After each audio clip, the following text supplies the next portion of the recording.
किसी नदी के किनारे एक बहुत बड़ा पेड़ था। उस पर एक बंदर रहता था। उस पेड़ पर बड़े मीठे फल लगते थे। बंदर उन्हें भरपेट खाता और मौज उड़ाता। वह अकेले ही मजे में दिन गुजार रहा था। एक दिन एक मगर उस नदी में से पेड़ के नीचे आया। बंदर के पूछने पर मगर ने बताया कि वह वहां खाने की तलाश में आया है। इस पर बंदर ने पेड़ से तोड़कर बहुत से मीठे फल मगर को खाने के लिए दिए। इस तरह बंदर और मगर में दोस्ती हो गई। अब मगर हर रोज वहां आता और दोनों मिलकर खूब फल खाते। बंदर भी एक दोस्त पाकर बहुत खुश था।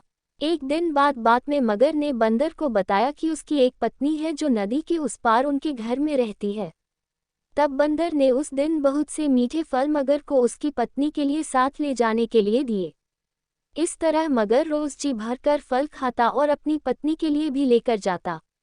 मगर की पत्नी को फल खाना तो अच्छा लगता पर पति का देर से घर लौटना पसंद नहीं था। एक दिन मगर की पत्नी ने मगर से कहा कि अगर वह बंदर रोज रोज इतने मीठे फल खाता है तो उसका कलेजा कितना मीठा होगा। मैं उसका कलेजा खाऊंगी। मगर ने उसे बहुत समझाया पर वह नहीं मानी। मगरमच्छ दावत के बहाने बंदर को अपनी पीठ पर बैठाकर अपने घर लाने लगा।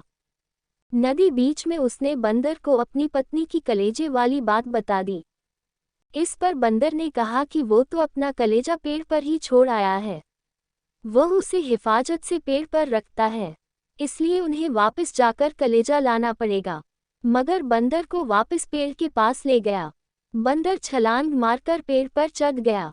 उसने हंसकर कहा कि जाओ मूर्ख राजा, घर जाओ और अपनी पत्नी से कहना कि तुम दुनिया के सबसे बड़े मूर्ख हो। भला कोई भी अपना कलेजा निकाल कर अलग रख सकता है।